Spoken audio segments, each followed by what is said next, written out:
Time of day.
Someone's messing with the ship.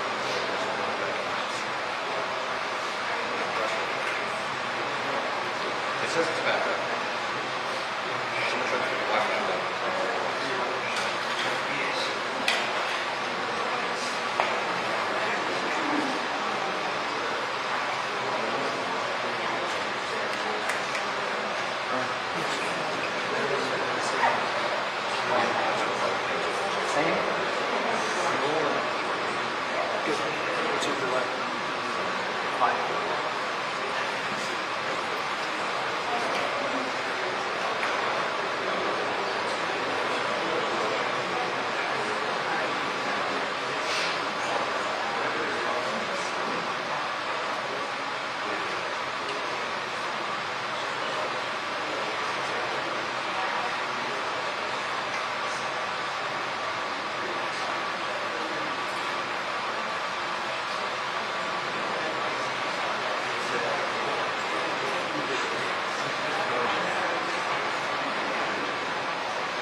Good afternoon, everyone. My name is Tim Barker. I'm the District Attorney for York County, and we're here today to go ahead and speak to you about the horrific events that occurred yesterday. I don't lie to my constituents. I never will. And so I'm going to say up front, this is extremely difficult. One of the most difficult things that any of us have ever had to go ahead and be a part of and to go ahead and do. But we're here today to go ahead and give you an initial finding of fact. And again, it's an initial finding of fact as to what happened yesterday. And we can go ahead and do so because the investigation has been extremely thorough. I had requested that the Pennsylvania State Police take over the lead on this investigation, and they are doing so in conjunction with the county detectives from our office in a full and complete collaborative effort. Based upon the information we gathered that was provided from my review, which included being out at the crime scene itself for hours yesterday, being walked through various aspects at the scene, which included also a review of body-worn camera footage, a review of dash cam footage, personally having a chance to see where there were various items of ballistics, physical evidence, and unfortunately the location of our fallen officers. Based upon this review of information, I will go ahead and deliver an initial finding of fact. This is an initial one. There are many steps that need to be completed as part of this investigation. And there are many questions that I will not answer for you at this time because the investigation is ongoing. And there will be a second briefing once all of that information comes back and is complete. Those of you who know how we operate know that is what we do. We speak with what we can, when we can, but we will not go ahead and state or confirm anything that would be remotely incomplete and not decisive. So, what do we have here?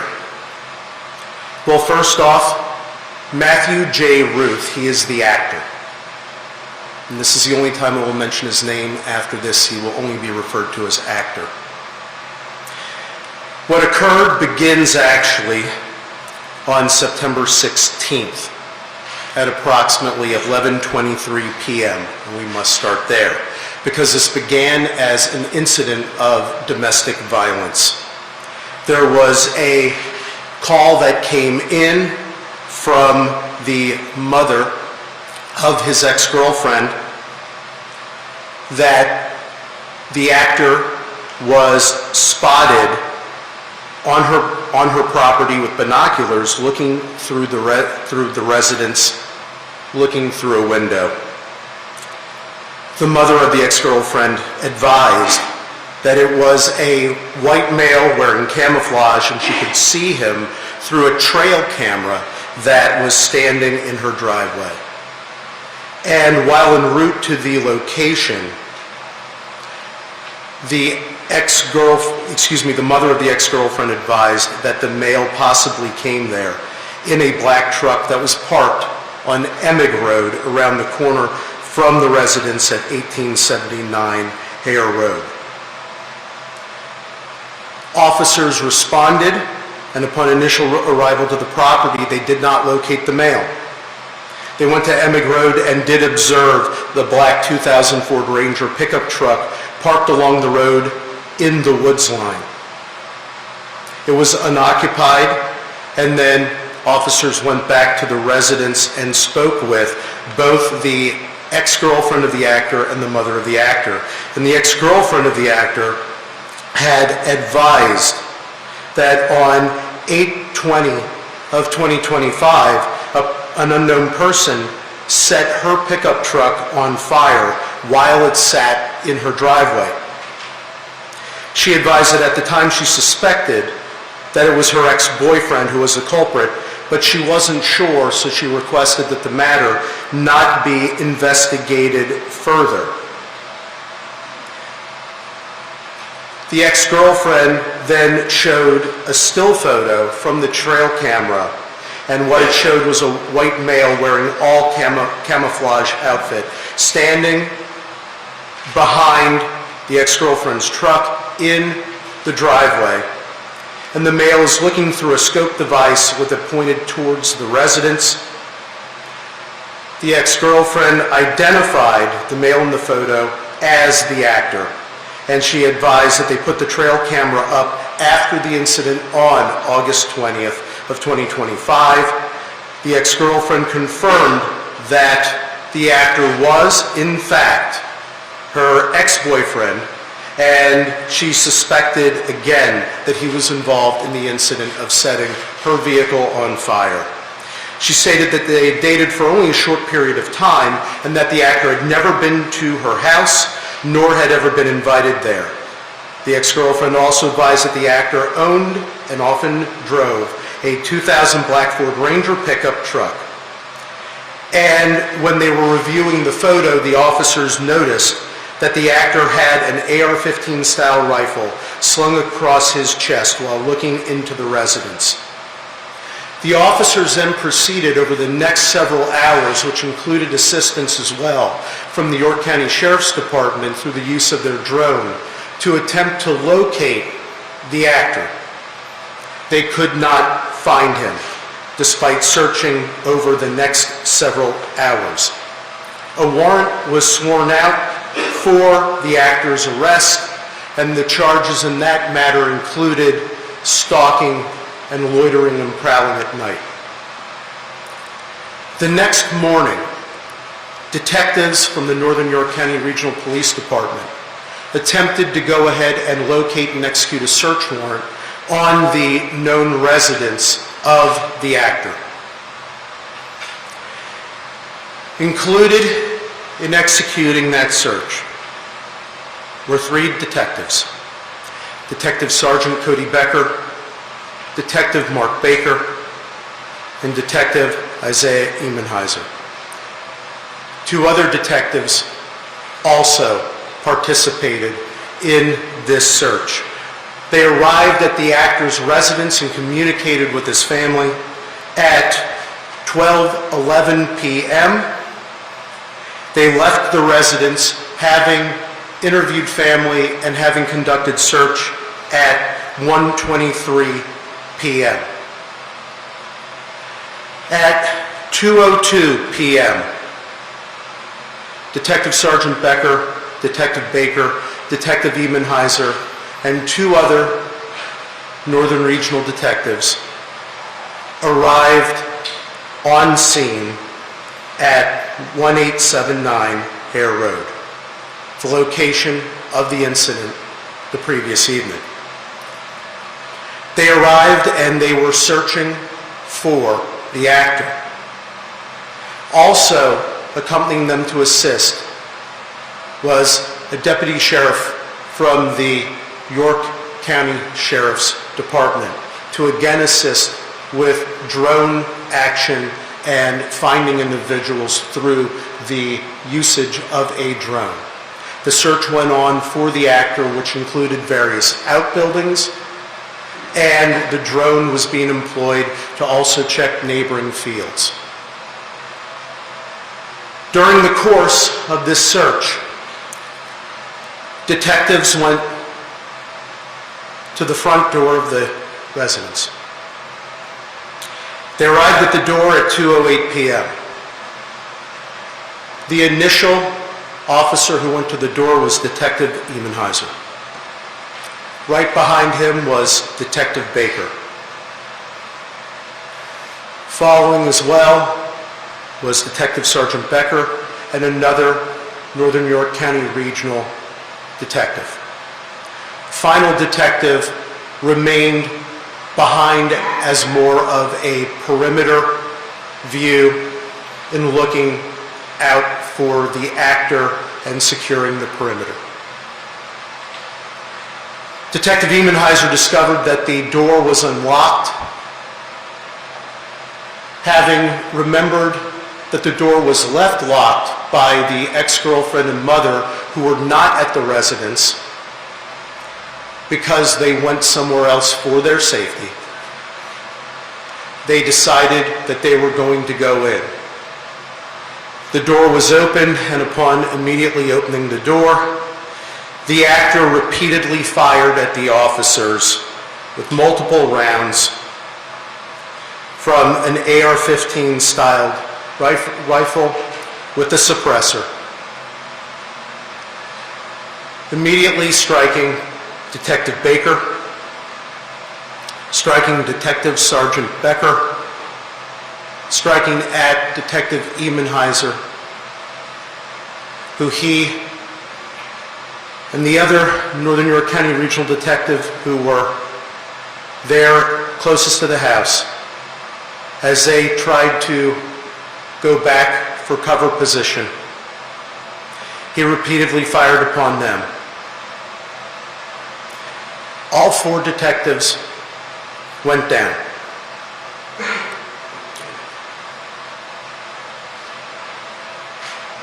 The actor then proceeded to turn his attention to the deputy sheriff.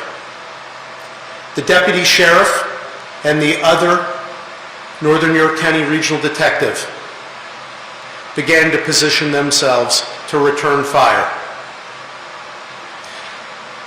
The Northern York County Regional Detective repeatedly fired at the actor.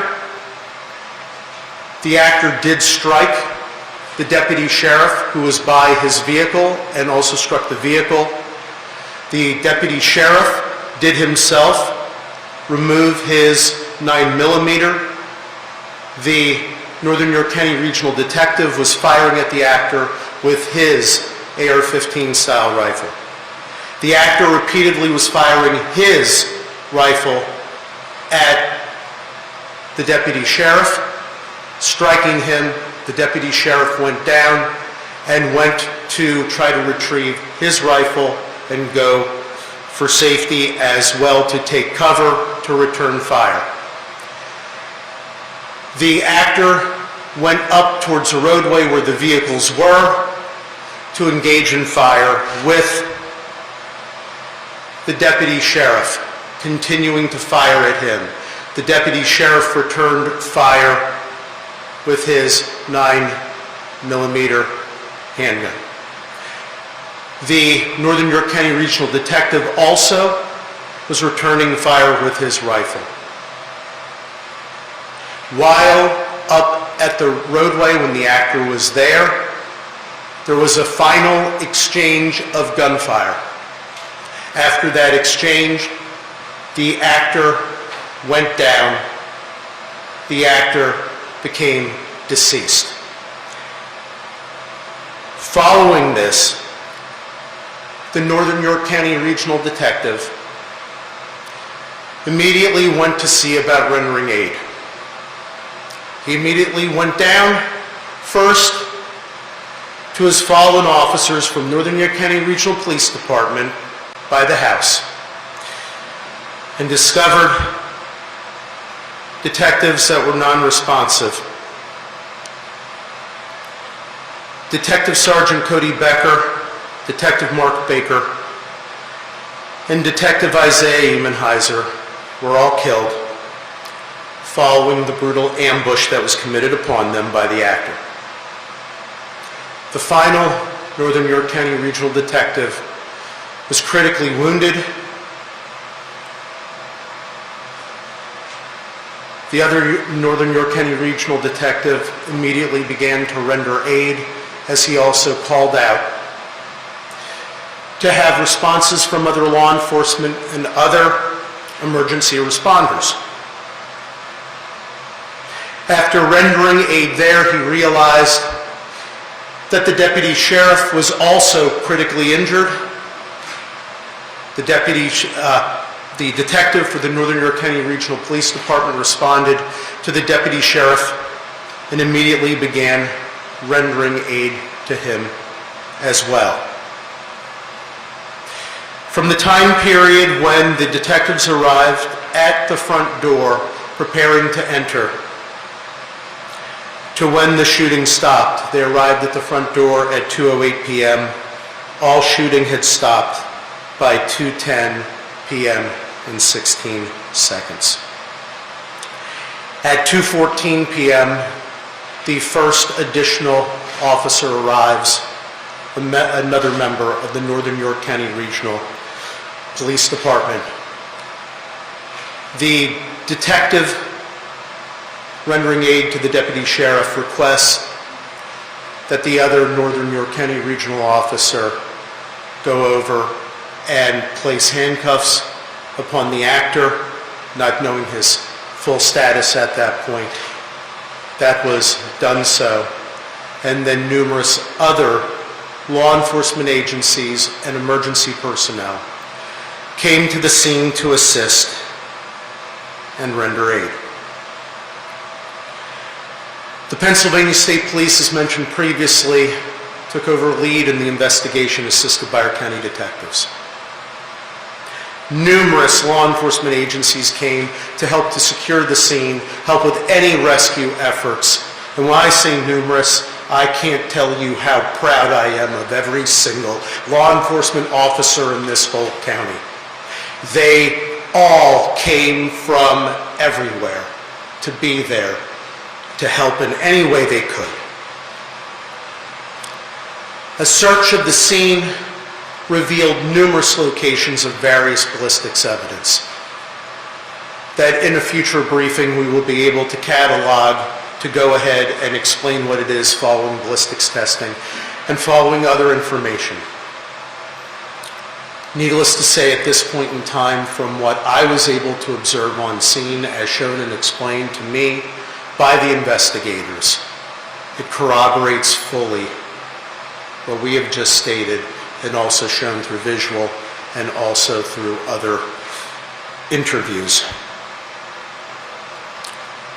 Inside the house, besides discovering the initial casings from where the actor began his barrage of murderous activity, they also discovered in the basement that he had killed the black Labrador that was owned by his ex-girlfriend's mother, shot one time.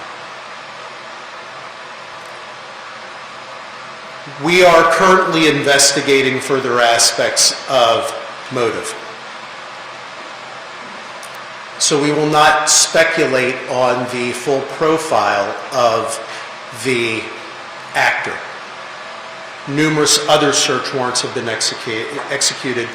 Other things are being analyzed. There is one motive, though, that is clear for everything, and that is the hateful scourge of domestic violence. That is what brought us here.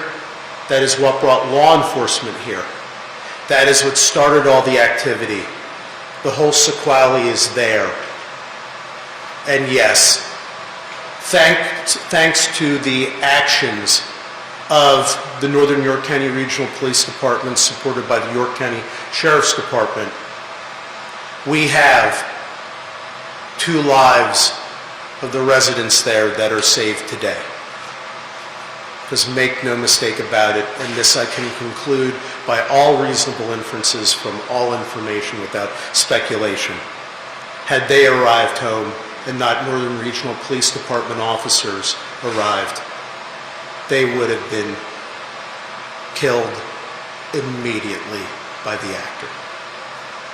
Again, that is not speculation. That is the absolute only reasonable inference from all actions. The detective from Northern Regional who was injured was of course rushed to York Hospital, as you all know, taken into surgeries, was critical but stable. The same is for the deputy sheriff from the York County Sheriff's Department. We are very blessed and thankful that they are stable. In terms of some legal aspects, One of the things that I wanted to make clear of right now, although it be crystal clear and obvious to any human being on the planet, but just to make sure that this is articulated legally, all actions by law enforcement were justified. They weren't only justified, they were necessary. And we are so thankful and appreciative to them, and especially our Northern York County Regional Detective who fired the last shot and who rendered the aid. I can't imagine the strength and the fortitude that it takes to immediately, after having seen and been engaged in that, and going down to see what you observe, to be immediately thinking of rendering critical aid and engaging in life-saving action. He saved many lives that day. If the actor was not eliminated and his threat and murderous rampage eliminated, who knows where this would have stopped.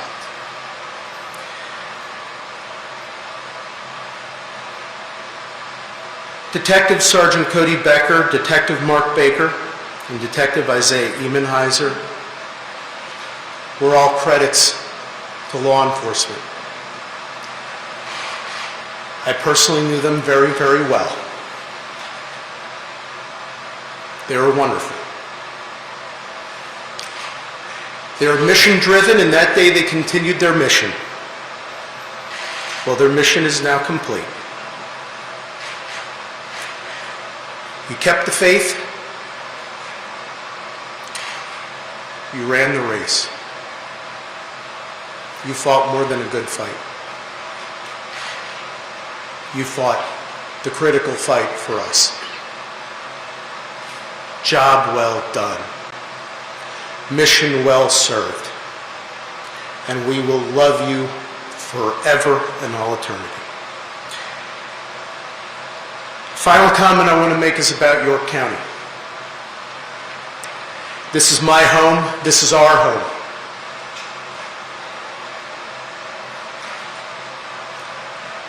We've gone through a lot this year. We've been at podiums like this too many times. And when you go through that, when you go through these sorts of things, it can seem very, very dark and dire. And you can begin to lose faith and hope. And I'm going to tell you, last night, there were a lot of us feeling that way, and I personally was too. And then when I left the scene and went over to the coroner's office when it was in the procession, and we're going down the roadways, and all you saw all along those roadways were members of our community. And they were standing there in the rain for hours to watch our law enforcement, standing there, the old, the young, families, children, waving American flags, waving flags and holding signs saying "Back the Blue," showing their love and appreciation for law enforcement. And all I could think is, there's the light. There's Christ's light that drives out Satan's darkness. We are a great community. We are a safe community. We are a loving community. We are there for each other, and we need to be together to be love and light, and we will demolish hate and darkness by doing so. And by God, with every fiber of our beings, we will do that. This county will always be there for our law enforcement. And our law enforcement will always be there to protect and serve you. God bless you, York County, all that you are, all that you stand for. And we are so proud to serve you every moment of every day. With that, I'm going to ask my dear friend Dave Sunday to speak. And before I do, I want to mention something special about him. Yes, he's our Attorney General, and yes, he was the former DA. But he plays a more critical role in our lives, and in my life in particular. He's one of the best friends I have. And he came to the scene last night, not to be Attorney General, not to be a politician, not to even go ahead and be extra law enforcement. He came there at my request because we needed his friendship and love. And you know what in life? That's more important than anything else. And more important than calling him my former colleague, my former boss, and our Attorney General. I call him my friend. So, my friend, if you'd like to say a couple words.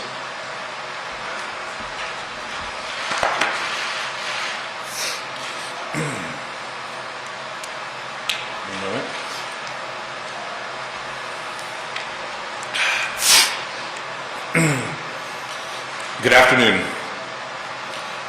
After tragedies like this, we often look for reasons to explain unreasonable and unexplainable events. But oftentimes none come. Yesterday, 3 families received the call that law enforcement families fear each and every single day. They may not always talk about it or acknowledge it, but that fear is always there and very, very real. The fear that their father or their mother, husband or wife, beloved partner will not be returning home. I pray for the families who are dealing with unfathomable loss, and our hearts remain with the 2 families who received a call about their loved ones being seriously injured, and we pray for their recovery. This law enforcement community needs us right now. These families need us. The police departments, York County and the Commonwealth needs everyone to respond with grace, with love, with support, and yes, prayer. Police officers do not ask for awards, accolades, or attention. But the truth is, every single day, they're standing up for their communities, for many people who they have never met before, and putting their lives on the line. Many of us have been in a position where there's been an emergency in our lives, and we've needed help. And we've had to call 911, and the police come. And they oftentimes can fix a situation. They can make you feel better. They can take care of you. And after that's over, they leave. And as a family, you may come together and say, thank God we got through that. We're okay. But those police officers move on to the very next call. And then they move on to the very next call. Every day, every week, every month, for years, decades sometimes. And they don't have the luxury of taking a break and saying, you know what, we took care of that one, we took care of that family, we're fine. And this kind of detail in particular, when you're talking about a warrant, is some of the most absolute dangerous work our police officers do, because they never know exactly what they'll encounter. The officers involved with this incident went to a home to protect a woman and her children. They encountered a force of evil, hell-bent on taking lives. Think about that. Think about what these officers went through. And I ask, do police officers not deserve the full embrace and support of society? Being a police officer means kissing your spouse or partner and children goodbye every single morning or afternoon, depending on your shift, and heading off to a job where you have no idea what you're going to run into that day and what will be required of you. Our police officers today are so much more than law enforcement officials. They're social workers, mental health professionals, counselors, crisis interventionists, child care workers. And they have the bright light of public opinion and judgment shining on them every single day. But yet they perform their duties without hesitation, true to their oath to protect and serve. Yesterday, 3 brave officers gave their lives to fulfill their duties. In the midst of that gunfire, their mission expanded from protecting a family to saving one another, and those actions saved lives. Without committed, qualified police officers, any and every community in our nation is susceptible to lawlessness and disorder. Families and children are vulnerable. Our older residents are vulnerable. Who's going to hold the line between a free society and lawlessness? Well, we all can play a role. I've heard it said before that more and more we have come to expect less and less from each other. Looking around our world, it's hard to argue with that. Society has become programmed to devalue human life. Perhaps it's social media or the news environment that thrives on outrage, or the loss of in-person connections and relationships. But that doesn't mean that we have to accept it. We have to get past the attitude that we are not each other's keeper. Step away from the keyboard and talk to a stranger, talk to a neighbor. Find a place to lend a hand. If we can't get beyond that attitude of selfishness for the sake of our society, then do it for the sake of these men, these heroes and their families. As one of Pennsylvania's most famous and favorite sons, Fred Rogers once said, "Look for the helpers." I implore us all to not only seek out the helpers, but support and empower them, emulate them. Again, the answers we seek, the logic or reasoning to explain how such a horrible, unimaginable tragedy can happen, they are hard to come by. So let's not rely on answers, and instead take action. Not all of us swear the oath to protect and serve.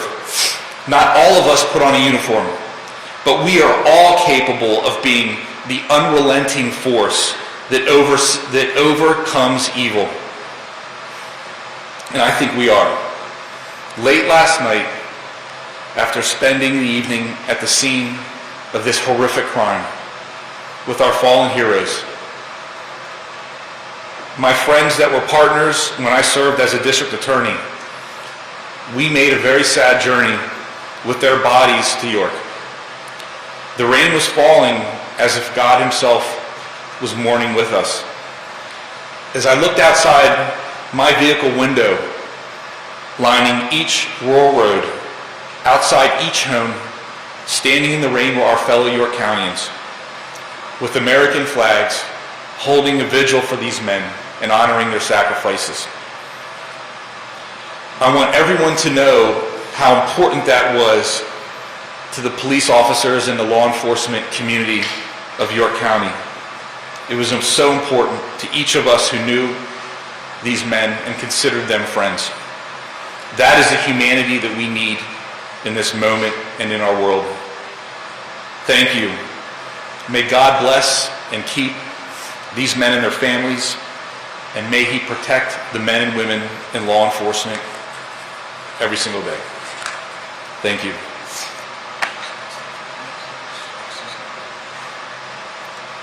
Pennsylvania State Police Commissioner Chris Paris.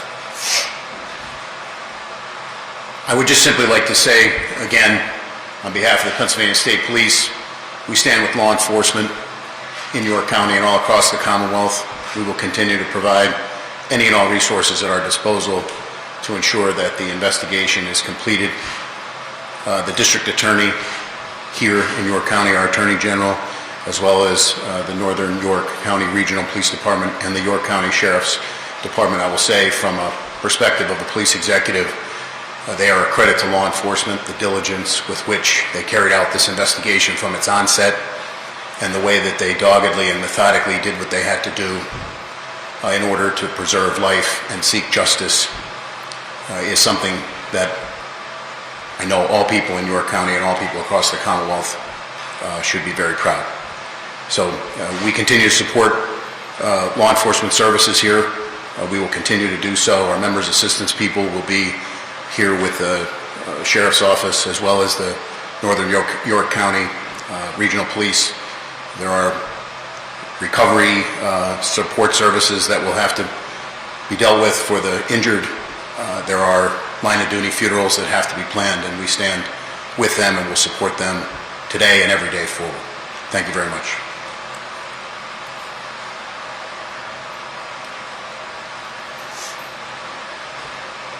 I stand here today to tell you the obvious. Our office is grieving. Our community is grieving. Our fellow men and brothers and sisters in blue are grieving. But what I can tell you, the only way we're going to get through this is prayer.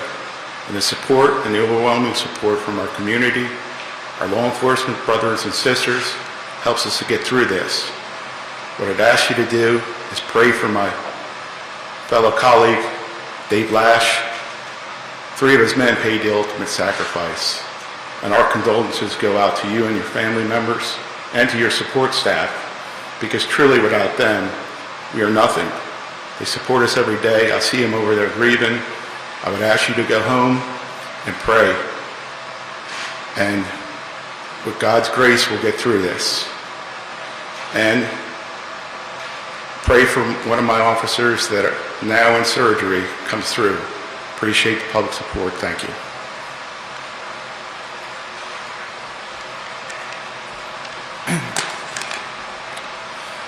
Good afternoon.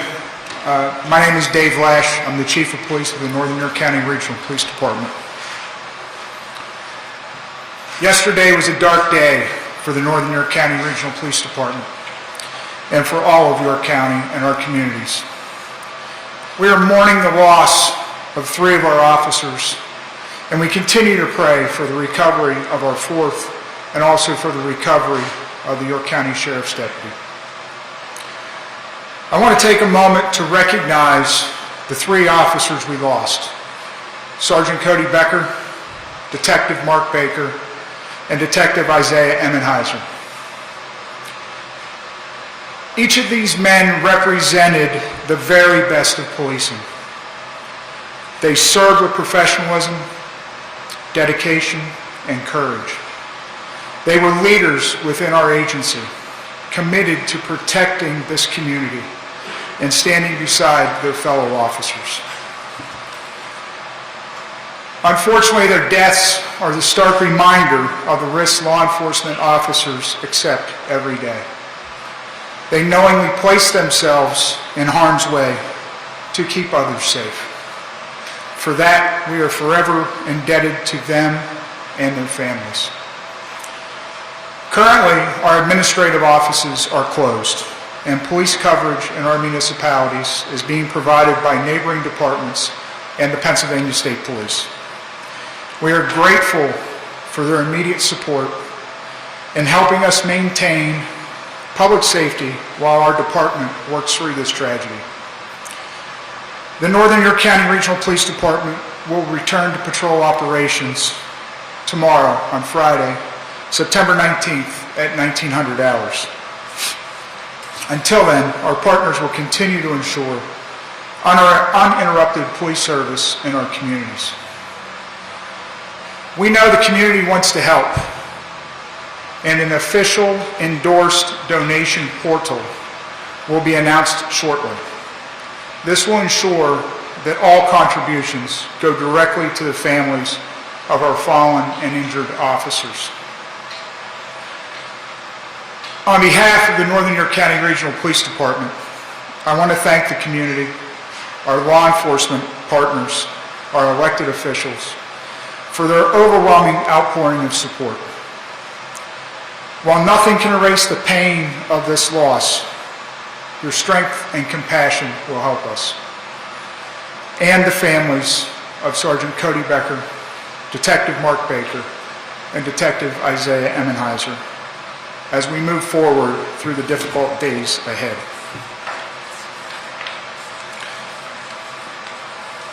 Thank you.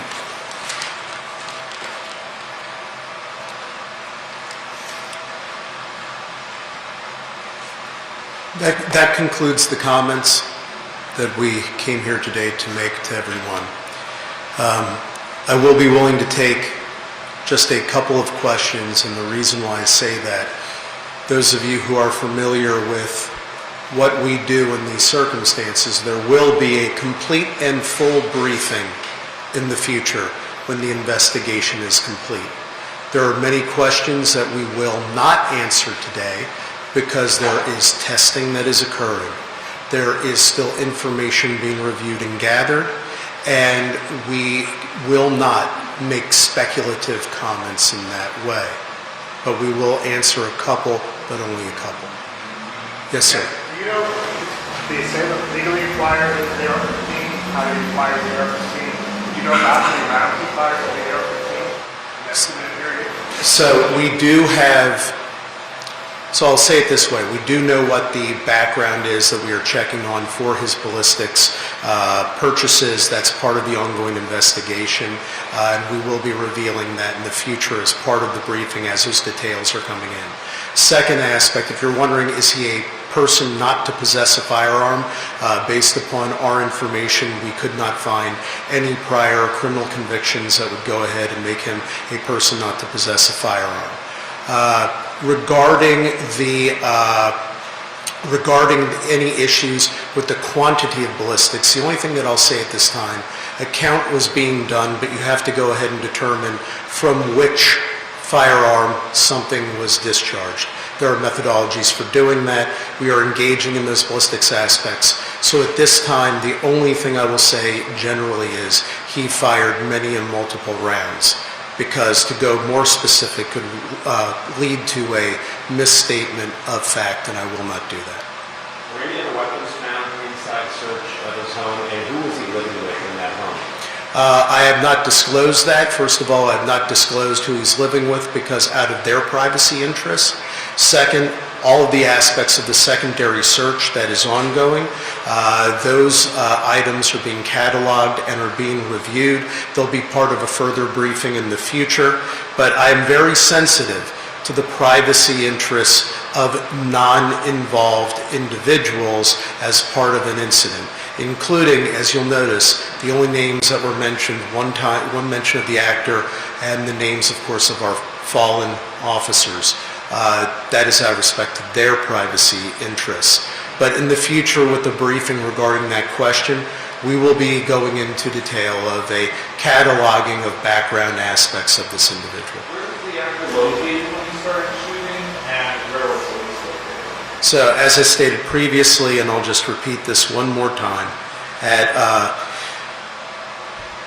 2:08 p.m., the officers were at the front door of the residence, what we are designating as the front door of the residence. The actor was just inside the door. When the door opened is when he began to fire. How did he enter? What's that? How did he enter the home? I'm sorry, you got to speak loud. How did he get access into the home? So, that is under investigation and review as well. They were conducting a more thorough search of the house, looking for those aspects. One thing we do know about him from what we were able to reveal at this point with full confidence and certainty is he carefully surveilled the entire residence and the outbuilding areas. So what methodology he used is still under investigation. To gain the access at this point in time, the only thing with 100% certainty that is appropriate for me to state is he did in fact gain access, had been inside, was armed, and did discharge his firearm from inside of there, and in fact also killed, like I mentioned, the family dog. Sir, can you tell how long before 2:08 he may have been in the house? So the only thing I will say at this point, we know he was in the house before 2:02 p.m. We know that he was not at his residence as of the police leaving at 1:23 p.m. In terms of the actually being inside the residence, from where he fired the fatal shots of his ex-girlfriend and her mother, that residence, that is still under investigation to see if we have clues of a tighter timeline than when police left in the early morning hours of the previous evening to the time of 2:02 p.m. The fifth officer, I think that he was not harmed in any way, and to put a finer point on it, you believe that he fired a fatal shot that killed the suspect, is that correct? So what I'm going to say at this point, first of all, he did not suffer injury, physical injury he did not suffer. The trauma of an incident like this is unimaginable, but he did not suffer physical injury. Concerning the exact wound locations, ballistic aspects, all the things that will go into those evaluations, the reason why I do not want to comment on any of those matters at this time is, first of all, we have autopsies that are pending. They're occurring Friday and Saturday. There will be autopsy reports. And then there will be ballistic reviews. And I want to make sure that the next time I come before you, that I am able to state definitively what the order and aspects of the shots were from which weapon. So accordingly, that's why I am being resistant at this time. My statement of justification is blanket for every member of law enforcement, regardless what, where, whom, every single one of them, every action they took was 100% justified. But the specifics will be coming. But I must have those aspects of the investigation completed. Well, that could be self-inflicted. What I have done at this time is I am waiting to go ahead and hear every aspect of the ballistics. There are many things that I do know. I do not commit to anything without having all information. So if I sound uncommittal, it's because every time that somebody says a comment of speculation, so many times it gets proven wrong, and then it leads to more harm than good. So I am only going to state that it was a final exchange of fire. We know that for a fact from the evidence that we have. Following the final exchange of fire, the actor became deceased. So I will leave it at that. You will know more in the future. I will take one more question because I know many of these questions will be the subject of the next briefing, and I hate having to repeatedly say this to all of you. Knowing that the actor was potentially armed, what precautions did your detectives and officers take when issuing a warrant for potentially dangerous individual? So they did get the arrest warrant, as I stated. They did a complete search of the whole area that night. They went over to the actor's home the next day. They made sure that the township police department of the area where he lived, that they were alerted. And these are plainclothes detectives, but they also do wear their bulletproof vests. They were equipped to go ahead and go into harm's way. But the unfortunate aspect is, given the nature of where, when, and how the ambush by the actor occurred, that there was no time for response. They did go ahead and proceed as you would expect law enforcement to proceed to try to protect our community. There was multiple communication. There was use of drones to try to go ahead and determine where he potentially could have been hiding. So yes, they were actively looking to protect the community. And additionally, I will add, as I stated before, the ex-girlfriend and mother who were directly in harm's way, they were not there. They were staying elsewhere. And they knew not to come back.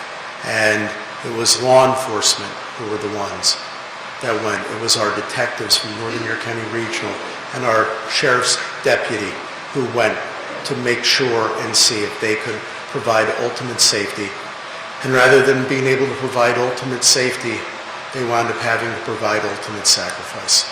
Aside from the car fire potential, were there any other threats made to this woman or her family that you're aware of? I'm not going to go into anything beyond what was the previous affidavit of probable cause from which I was citing that contained the stalking allegations.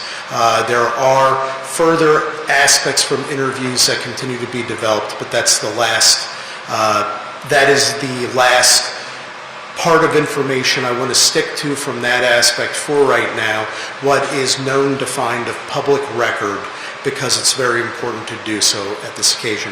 Thank you all very much for being here. Chief, could you spell the names of the slain officers, please, and their ages?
Fox 29 newsroom to get you updates. So as we transition out of the press conference, our Greg Payne is actually on that story, and we're going to get to him in just a moment.